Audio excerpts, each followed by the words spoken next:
সমস্যাকে কখনো সমস্যা মনে করা যাবে না, তার কারণ সমস্যা কোনো সমস্যাই নয়। আর যদি সমস্যা না থাকে তাহলে সেটাই সবচেয়ে বড় সমস্যা। কিন্তু এখন সমস্যা আছে, অতএব কোনো সমস্যা নেই। তার কারণ হলো সমস্যার মাধ্যমেই সমস্যাকে সমস্যার মধ্যে ফেলে দিতে হবে। অনেক সমস্যার বেড়ে একটি সমস্যা হলো নানামুখী সমস্যা। কিন্তু কোন রকম সমস্যায় যদি সমস্যা করতে না পারে তাহলে কোনো সমস্যাই নেই। আবার যদি সমস্যা এসে সমস্যাকে আবার সমস্যা করে দেয় তাহলে এটা আরো একটি সমস্যা। সমস্যা নিয়ে কোন রকম কোনো সমস্যা মনে করবেন না। সকল সমস্যায় কোনো সমস্যাই নয়, আবার কোনো সমস্যাই নয়, এটি সবচেয়ে বড় সমস্যা। সব কিছুর মূলে সমস্যা থেকেই সমস্যা, সমস্যার ভিড়ে সমস্যা, সমস্যাকে সমস্যার মাধ্যমে সমস্যাকেই সমস্যা করে দিতে হবে।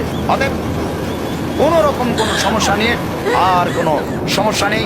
সকল সমস্যা অলরেডি এখন সমস্যার মধ্যে পড়ে গিয়েছে। আপাতত সমস্যাকে সমস্যা করে দিয়ে